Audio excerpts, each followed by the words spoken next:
নমস্কার, বাংলা বার্তা থেকে বলছি সন্ময় বন্দ্যোপাধ্যায়। কি বলবো, কার্পেট বোম্বিং একই সপ্তাহে, এই সপ্তাহে 9 তারিখ থেকে যে সপ্তাহ শুরু হচ্ছে, প্রথমে গণেশ কুমার এবং তারপর বুধবার পা দিচ্ছেন RN রবি, পশ্চিমবঙ্গের নবনিযুক্ত রাজ্যপাল। তার সম্বন্ধে আজকের এই প্রতিবেদনের শুরুতে দীপাঞ্জন চক্রবর্তী একটা ছোট্ট ক্লিপ আমি আপনাদের শোনাবো। কে এই পশ্চিমবঙ্গের রাজ্যপাল, তার সম্বন্ধে ভারী সুন্দর একটা বিশ্লেষণ করেছেন প্রাক্তন NSC কর্তা দীপাঞ্জন চক্রবর্তী। এই RN রবি স্যার, আমি এখনও RN রবি স্যার বলবো, কারণ আমার অসীম সৌভাগ্য, আমি কিছু এরকম আমাদের ইন্টেলিজেন্সে প্রভাত প্রতিম লোকের আন্ডারে কাজ করার সুযোগ পেয়েছি। ভারতবর্ষের ইন্টেলিজেন্স ডিপার্টমেন্টে 3 জন প্রভাত প্রতিম পুরুষ, স্বর্গীয় RN cow sir, Ajit Doval sir এবং এই RN রবি স্যার। দীর্ঘ 2.5 দশক উনি ইন্টেলিজেন্স ডিপার্টমেন্টে joint director, special director, additional director ছিলেন, জয়েন্ট ইন্টেলিজেন্স কমিটি হেড ছিলেন। এবং বহু লোক জানেন না যে ভারতবর্ষে অজিত ডোভালের পরে ইন্টারনাল সিকিউরিটি, ন্যাশনাল সিকিউরিটি এবং ন্যাশনাল সিকিউরিটির যারা থ্রেট, ঝুঁকি, তাদের এলিমিনেট করার জন্য অন্যতম শ্রেষ্ঠ নাম 1976 সালের IPS এই RN রবি। মমতা ব্যানার্জি কেন আপত্তিত? কারণ এই RN রবি স্যার, ওনার কাছে বর্ণ পরিচয় শিখতে আসবেন না। RN রবি স্যার ওনাকে শিখিয়ে দেবেন যে সংবিধান কি করে রক্ষা করতে হয় এবং ন্যাশনাল সিকিউরিটি কি করে রক্ষা করতে হয়। নাগাল্যান্ডের নাগা বিদ্রোহীদের উনি বাধ্য করেছিলেন পিস ট্রিটি বা শান্তি চুক্তি করতে। আজকে নাগাল্যান্ড শান্ত। আমি আজকে RN রবির পরিচয়টা দীপাঞ্জন চক্রবর্তীর মুখ দিয়ে কিছুটা আপনাদের দেওয়ালাম, তার কারণ মানুষটি সম্বন্ধে টুকরো টুকরো খবর এই পশ্চিমবঙ্গে ভেসে আসছিল। নাগাল্যান্ডের খুব ইম্পর্ট্যান্ট একটা ট্রিটি এই মানুষটি করে এসছেন, ন্যাশনাল লেভেলে সিকিউরিটি সামলেছেন, লাদাখ সামলেছেন এবং শেষ পর্যন্ত তামিলনাড়ু থেকে শটান এই পশ্চিমবঙ্গের মাটিতে আসছেন। বুধবার দিন লোকভবন থেকে যা বিবৃতি দেওয়া হয়েছে তাতে বুধবার দিন পা দিচ্ছেন RN রবি কলকাতার মাটিতে। কার্পেট বোম্বিং স্টেজ 2, কিন্তু তার আগে হচ্ছে আরও একটা স্টেজ 1, সেটা গণেশ কুমার আসছেন রবিবার রাত্রে। RN রবির এই আশার সম্বন্ধে সরাসরি মমতা বন্দ্যোপাধ্যায় এবার মুখ খুলতে শুরু করে দিয়েছেন শুরু থেকে। রণংদেহী মেজাজে, একদিকে SIR, তারপরে আবার রাজ্যপাল বদল 2 কী করে সয়, সরাসরি আক্রমণ করতে শুরু করেছেন যে CV আনন্দ বোস সম্বন্ধে মহিলা ঘটিত কেস দেওয়া হয়েছিল। সেই CV আনন্দ বোস এখন খুব পছন্দের লোক মমতা বন্দ্যোপাধ্যায়। বলেছেন CV আনন্দ বোসকে কেন সরানো হয়েছে আমি সব জানি, কিন্তু বলবো না, সর্বজ্ঞানী তো। ভয় দেখানো হয়েছে, থ্রেট করা হয়েছে, আমি এইটুকু শুধু বলতে পারি। কানে কানে CV আনন্দ বোসকে ভারতবর্ষের স্বরাষ্ট্রমন্ত্রক থেকে দিল্লি ডেকে পাঠিয়ে কী বলা হয়েছে মমতা বন্দ্যোপাধ্যায়ের কানে গেছে। মানে মিথ্যে বলার তো একটা লেভেল থাকে, কিন্তু ইস্ট জর্জিয়া বিশ্ববিদ্যালয়ে বোধহয় এত মিথ্যে শেখায়নি যা ইনি বলেন। ফলত তিনি জানেন যে ভারতবর্ষের স্বরাষ্ট্রমন্ত্রক থেকে CV আনন্দ বোসকে কী থ্রেট দেওয়া হয়েছে। তারপর RN রবি সম্বন্ধে মমতা বন্দ্যোপাধ্যায় বলেছেন যে তামিলনাড়ুতে যা করেছেন বাংলাতে কিন্তু হবে না। আপনি তো সৎ মানুষ, আপনার মধ্যে কে কী করবে, আপনি এত ভয় পাচ্ছেন কেন? আমি রাজ্যের মুখ্যমন্ত্রীকে বলছি, শুধু ভয় পাওয়ার তো দরকার নেই। বলেছেন কোনো কাজ করেন না বিজেপি ছাড়া, বিজেপির প্যারেড করা ক্যাডার, তামিলনাড়ুতে যা করেছেন বাংলা কিন্তু অন্য। আচ্ছা, যে রাজ্যপাল যিনি এখনও এই শপথ নেননি, তার সম্বন্ধে এই ভাষায় একজন রাজ্যের প্রশাসনিক প্রধান বলতে পারেন, রাজনৈতিক নেতাদের দিয়ে বলাতে পারতেন, এই লেভেলে বলতে পারেন। মানে এই বুঝে কতটা লেভেলে, নিচের লেভেলে খেলবেন মহিলা। কিন্তু এই মহিলার এই খেলাতেও কিন্তু এই স্টেজে ভালো করে খেয়াল করে দেখবেন তো, এবার কিন্তু কার্পেট বোম্বিং শুরু হয়েছে। আমার বেশ ইন্টারেস্টিং লাগছে। রবিবার রাত্রে সপার্ষদ উড়ে আসছেন গণেশ কুমার, সঙ্গে থাকছেন সুখবীর সিং সাধু, সঙ্গে থাকছেন বিবেক যোশী এবং টিম অফ অফিসিয়ালস নির্বাচন কমিশনের, যারা রবিবার রাতে এসে পৌঁছচ্ছেন। সোমবার সকাল 10টায় সমস্ত পলিটিক্যাল পার্টির প্রতিনিধিদের সঙ্গে নির্বাচন কমিশনারের মিটিং, জাতীয় নির্বাচন কমিশনের মিটিং। কিন্তু তার আগে আচমকা শিডিউলে ছিল না, যা খবর এখনও পর্যন্ত, জানি না শেষ পর্যন্ত ম্যাচিওর করবে কিনা, সরাসরি চলে যাচ্ছেন কালীঘাটে। না, কালীঘাটে অন্য কারুর বাড়িতে নয়, কালীঘাটে মাকে দর্শন করতে যাচ্ছেন, মাকে প্রণাম করতে যাচ্ছেন ভারতবর্ষের জাতীয় নির্বাচন কমিশনার গণেশ কুমার। সেটা দিয়ে সোমবার দিন সকালে শুরু। কালীঘাটে মা কালীকে প্রণাম করে সেই সমস্ত রাজনৈতিক দলগুলোকে মিট করবেন এবং তারপর দিনের শেষে সমস্ত পুলিশ অফিসিয়ালসদের মিট করবেন। পীযূষ পাণ্ডে, সুপ্রতিম সরকার, আদার্স রাজ্যে যারা পুলিশ সিনিয়র অফিসার্স আছেন তাদের মিট করবেন গণেশ কুমার। ফুল বেঞ্চ আসছেন, ফুল বেঞ্চ মিট করবেন। মঙ্গলবার দিন নন্দিনী চক্রবর্তীকে ডেকে পাঠাচ্ছেন চিফ সেক্রেটারি, তার সঙ্গে বৈঠক করবেন এবং তা এখনও পর্যন্ত যে শিডিউল গণেশ কুমারের জানা গেছে, সরাসরি চলে যাবেন বেলুড় মঠে যাবেন। অর্থাৎ একসঙ্গে মা কালী দর্শনও হবে, বেলুড় মঠেও যাওয়া হবে, পুলিশ মিট করা হবে, নন্দিনী চক্রবর্তীকে মিট করা হবে এবং সমস্ত রাজনৈতিক দলকে মিট করা হবে। তারপরে জাতীয় নির্বাচন কমিশনের 2 দিন, সোমবার মঙ্গলবার 2 দিন ম্যারাথন বেশ কিছু মিটিং আছে, সেটা নির্বাচন কমিশনের আভ্যন্তরীণ মিটিং, এবং কবে নির্বাচন হবে, কবে ভোটার লিস্ট বেরোবে সেই নিয়ে বোধহয় দীর্ঘমেয়াদী মিটিং থাকবে নির্বাচন কমিশনের দফতরে। এ তো গেল একটা দিক। তারপরের দিনই দেখুন, খেয়াল করে দেখুন, রবিবার রাত্রে আসছেন জ্ঞানেশ কুমার, সোমবার মঙ্গলবার দুদিন কলকাতায় থাকছেন, মিটিং করছেন, মঙ্গলবার রাত্রেই সম্ভবত দিল্লির ফ্লাইট ধরছেন দুদিনের সফর শেষে, এবং বুধবার দিন সকালেই লোকভবনে হাজির হচ্ছেন সেই লোকটি RN রবি, যার সম্বন্ধে এতক্ষণ কথা বলছিলাম। আমার মনে হচ্ছে ধর্মতলায় রাজ্যের মুখ্যমন্ত্রী হয়তো আজও রাত জাগছেন, জানি না গতকাল জেগেছেন কিনা, তো তিনি কি নিশ্চিন্তে ঘুমোচ্ছেন, তার কল্পনায় কি মনে কি আসছে RN রবি সম্বন্ধে কিছু চিন্তা ভাবনা, কিছু প্রশ্ন?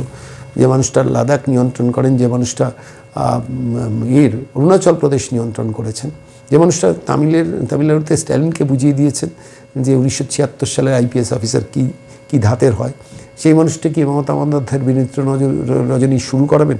জানি না, সেগুলো ভবিষ্যতের ব্যাপার, কোনো কিছু কল্পনা চলে না। কিন্তু আমি আজকের এই প্রতিবেদনে এই পাঠটায় আমি আপনাদের কাছে সরাসরি চলে যাব একটু অন্য বিষয়, যে বিষয়টা আমাকে ভাবিয়েছে, আমাকে কষ্ট দিয়েছে, আমাকে যন্ত্রণা দিয়েছে, এবং নিশ্চিতভাবে আপনাদেরও যন্ত্রণা দিয়েছে। আপনারা জানেন গতকাল পশ্চিমবঙ্গের মাটিতে পা দিয়েছেন ভারতবর্ষের সম্মানীয় রাষ্ট্রপতি দ্রৌপদী মুর্মু। তার একটা বহুদিনের পূর্ব নির্ধারিত কর্মসূচি ছিল সাঁওতালদের জন্য একটি বিশেষ অনুষ্ঠান। সেই অনুষ্ঠানটি শিলিগুড়ির যে জায়গায় হওয়ার জন্য দীর্ঘদিন ধরে প্রস্তুতি চলছিল, 4 বার তাকে রাজ্য প্রশাসনকে দিয়ে, নর্থ বেঙ্গল প্রশাসনকে দিয়ে, সেখানকার SPDMদের দিয়ে নাকানি চোবানি খাওয়ানো হয়েছে যারা উদ্যোক্তা তাদের, এবং শেষ পর্যন্ত এমন একটি জায়গায় করা হয়েছে যে জায়গাটা অনভিপ্রেত একটা জায়গা, এবং যারা ওই সভায় যাবেন তাদের সিকিউরিটি পাস পর্যন্ত দেওয়া হয়নি, এমনই অন্তত অভিযোগ। ভারতবর্ষের রাষ্ট্রপতি পুরো ব্যাপারটা উপলব্ধি করেছেন, এবং দেখে মনে হচ্ছিল একটা গাছতলায় দাঁড়িয়ে একজন মানুষ, তিনি ভারতবর্ষের সর্বোচ্চ পদে রয়েছেন সাংবিধানিকভাবে, দ্রৌপদী মুর্মু, তাঁকে ক্ষোভ এবং আক্ষেপ জানাতে হচ্ছে এই নন কোঅপারেশন কেন, কিসের জন্য? অত্যন্ত সংযত ভাষায় শেখার আছে একজন মহিলার কাছে, যিনি ভারতবর্ষের সর্বোচ্চ রাষ্ট্রপতির পদে বসছেন, যিনি সাঁওতাল কমিউনিটি থেকে, তার পূর্বজীবন থেকে তিনি উঠে এসে ভারতবর্ষের সর্বোচ্চ পদে বসছেন। সেই মানুষটি তার প্রতিবাদ জানাতে বাধ্য হয়েছেন। ভাবতে পারেন, ভারতবর্ষের রাষ্ট্রপতির চেয়ার থেকে বসা মানুষটি যখন একটি সভাতে এসে যখন তার আশাহত হয়েছেন, মোহভঙ্গ হয়েছেন, রাজ্য সরকারের এই অসভ্যতা নিয়ে তার যন্ত্রণার কথা তিনি প্রকাশ্যে অন ক্যামেরা বলেছেন, তখন আমার মনে হলো লজ্জায় বাঙালির মাথা হেঁট হয়নি, চিরকালের মতো বাঙালির মাথাটা মুড়িয়ে গেল শুধুমাত্র এই অসভ্য বর্বর এই রাজ্যের মুখ্যমন্ত্রীর জন্য। আমি আজকে দ্রৌপদী মুর্মুর এই বক্তব্যটা শুনি, আমি একটা খুব মৌলিক প্রশ্ন আপনাদের কাছে করব, আমি সেটা একটু দয়া করে শুনবেন। কিন্তু তার আগে সম্মানীয় রাষ্ট্রপতি দ্রৌপদী মুর্মু যে যন্ত্রণার কথা বলেছেন, আমি সেই যন্ত্রণার কথাটা একটুখানি আপনাদের সংক্ষিপ্ত অংশ আপনাদের শোনাবো, কি সংযত, পরিশীলিত, মার্জিত ভাষায় তার ক্ষোভ যন্ত্রণার কথাটা ব্যক্ত করেছেন। আমি বলছি, যারা তৃণমূলের সিম্প্যাথাইজার, এখনও যারা নো ভোট টু ক্যাম্পেইনের শরিক, তাঁরা চিন্তা করুন কত বড় অসভ্য মহিলা ওই নবান্নের 14 তলায় বসে আছেন এখনও কারুর সমর্থনে। একটু শুনুন সম্মানীয় দ্রৌপদী মুর্মু কি বলেছেন। लेकिन जगह दिलवाने का कोई नहीं, यहाँ तो इतने पर्याप्त है। तो मुझे पता नहीं, लेकिन मैं भी बंगाल का ही बेटी हूँ। बंगाल में बहुत क्यों आने ही नहीं देते। ममता दीदी मेरे बहन भी है, छोटे बहन है, पता नहीं मुझे कोई गुस्सा किए होंगे, इसीलिए वहाँ जाके प्रोग्राम करा। कोई बात नहीं, कोई गिला नहीं, कोई शिकवा नहीं, लेकिन वो भी आवाज रहे आप लोग, ठीक है। Thank you. মাথা হেট শুধু নয়, মাথা মুড়িয়ে গেল, বিশ্বাস করুন, আর নেওয়া যাচ্ছে না। Enough is enough. তাড়ান এই মহিলাকে, আমি বাংলার মানুষকে বলছি, এই মমতা বন্দ্যোপাধ্যায় নামক মহিলাটিকে তাড়ান মস্তক থেকে। একজন রাষ্ট্রপতির পদকেও এইভাবে অসভ্যতা করতে হলো শুধুমাত্র রাজনৈতিক কারণে। আর কতটা নোংরা, কতটা নিচে নামবেন মমতা বন্দ্যোপাধ্যায়, আপনাকে বলছি।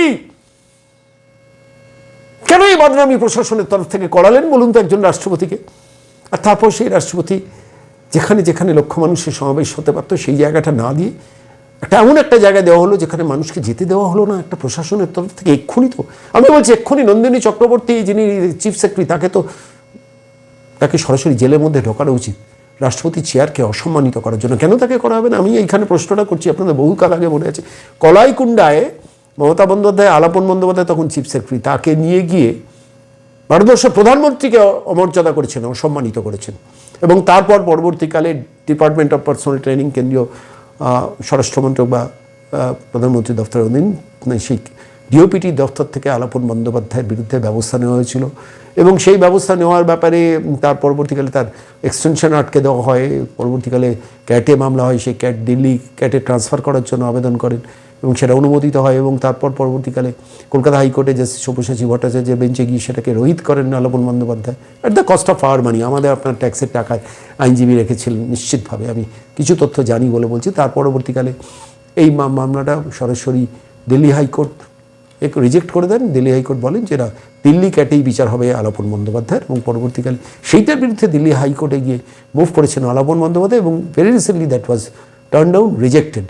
অর্থাৎ দীর্ঘ আইনি প্রসেসে আমার আপনার ট্যাক্সের টাকা দিয়ে আলাপন বন্দ্যোপাধ্যায়কে দিয়ে এই মামলাটা লড়িয়েছেন, কিন্তু শেষ পর্যন্ত হেরেছেন।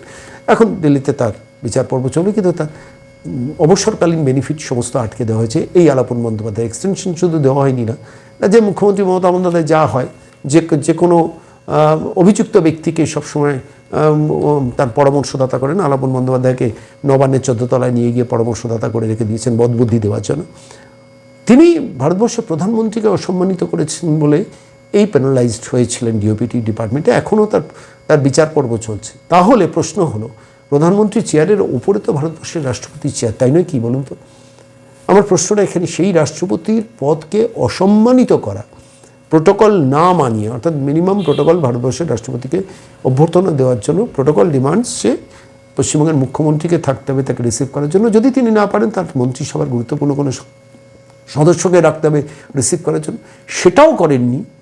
একজন হিরো বিধায়ক গৌতম দেবকে দাঁড় করিয়েছেন, জেলা শাসককে দাঁড় করিয়ে রেখেছেন তাকে রিসিভ করার জন্য, এবং তার সভাস্থল নিয়ে তাকে নাকানি চোপানি খাইয়ে শেষ পর্যন্ত এমন একটা জায়গায় সভা করা হয়েছে যাতে সেখানে লোক না থাকে। ভোটের জন্য এই মহিলা কোন স্টেজে নামতে পারে একটু ভাবুন তো। বাংলার মানুষ কত নোংরা মানসিকতায় নামতে পারে আপনারা ভাবুন। যারা এখনও আপনারা কোনো দলকে সমর্থন করার কথা বলছেন, কিন্তু ভাবুন এর ব্যাপারে বাঙালি অস্মিতা জাগে না? আনন্দবাজার গোষ্ঠীকে বলছি, এবিপি আনন্দকে বলছি, আনন্দবাজার পত্রিকাকে বলছি, জানি না কতটুকু তারা কভারেজ দেবেন, এই নোংরামির বিরুদ্ধে তার কতটা জিহাদ ঘোষণা করবেন, কটা পোস্ট এডিট লেখাবেন জানি না, কটা এডিটোরিয়াল লেখাবেন জানি না। কিন্তু প্রশ্নটা এখানে হচ্ছে, যদি আলাপন বন্দ্যোপাধ্যায় শাস্তির জায়গায় যায়, কেন নন্দিনী চক্রবর্তীও শাস্তির জায়গায় যাবেন না? কতদিন ক্ষমা ঘেন্না করতে করতে করতে করতে এই অপরাধ জগতের মস্তিষ্ক নবান্নের 14 তলায় যেটি বসে রয়েছে তাকে বাড়তে দেবেন?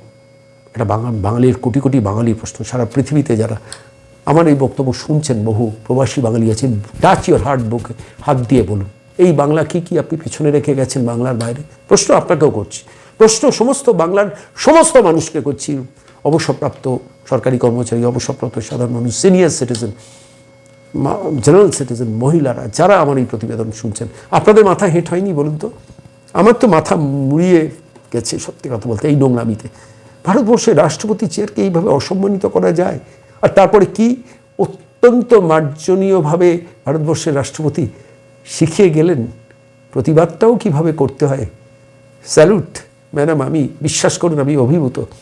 আপনার ক্ষোভের কথা বললেন, আপনার যন্ত্রণার কথা বললেন দ্রৌপদী মুর্মু, আপনি পাশাপাশি শিখিয়ে দিলেন মাথা উঁচু করা একজন মহিলাকে প্রতিবাদও কিভাবে করতে হয়, যেটা এই মহিলা শিখেননি, শিখবেনও না কোনোদিন, আনলেস অ্যান্ড আনটিল নবান্ন থেকে তাকে বিতাড়ন করা হয়। আমি জানি না আজকের এই প্রতিবেদন শেষ করার সময় আমার মনে হলো আরেকবার মহামান্য রাষ্ট্রপতি দ্রৌপদী মুর্মুর আক্ষেপের যন্ত্রণা, ওই ছোট্ট টুকরো 30 সেকেন্ডের অংশটা আরেকবার আপনাদের শোনাই। আর বাংলার মানুষকে বলছি, পশ্চিমবঙ্গের প্রত্যেকটি কোণে কোণে যে মানুষগুলো যারা রয়েছেন, যারা ভোটার রয়েছেন, যারা নাগরিক রয়েছেন, প্রত্যেককে বলছি অন্তত 10 জন করে মানুষকে প্রতিদিন বোঝান, এই মহিলাকে তাড়ান। তাহলে এই রাজ্যটাকে একটা আলাদা রাষ্ট্র হিসেবে তৈরি করার পরিকল্পনা না হলে কখনো ভারতবর্ষের রাষ্ট্রপতিকে এইভাবে অসম্মানিত করা যায় না। ঘেন্নায় বিশ্বাস করুন নিজের প্রতি ঘৃণা হচ্ছে।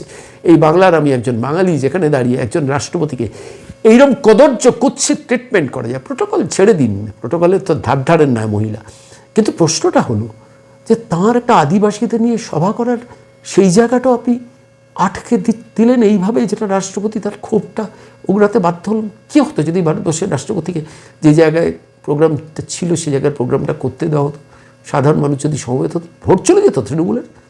আর কতটা নিচে নামবেন, কতটা আমি বলছি কোন স্টেজে নামবেন, এই প্রশ্নটা রাখলাম। আর নতজানু হয়ে একজন বাঙালি হিসেবে ভারতবর্ষের রাষ্ট্রপতি ভবনের কাছে ক্ষমা চাইলাম। আমার বার্তা তো হয়তো পৌঁছবে না, কিন্তু প্রত্যেকের আপনাদের ভারতবর্ষের রাষ্ট্রপতির কাছে ক্ষমা চাওয়া উচিত। একজন বাঙালি হিসেবে যে স্তরে এই নোংরা মহিলা নবান্নের 14 তলে নামালেন, আমার ক্ষমা প্রার্থী মহামান্য রাষ্ট্রপতি। আমি আরেকবার মহামান্য রাষ্ট্রপতির বক্তব্যটা আপনাদের প্রতিবেদনের এই শেষ পর্বে আরেকবার একটু শোনাবো। लेकिन जगह दिलवाने का कोई नहीं, यहाँ तो इतने पर्याप्त है। तो मुझे पता नहीं, लेकिन मैं भी बंगाल का ही बेटी हूँ। बंगाल में बहुत क्यों आने ही नहीं देते। ममता दीजिए मेरे बहन भी है, छोटी बहन है, पता नहीं मुझे कोई गुस्सा किए होंगे इसीलिए वहाँ जाके प्रोग्राम करा। कोई बात नहीं, कोई गिला नहीं, कोई शिकवा नहीं, लेकिन वो भी आवाज रहे आप लोग। ठीक है, थैंक यू।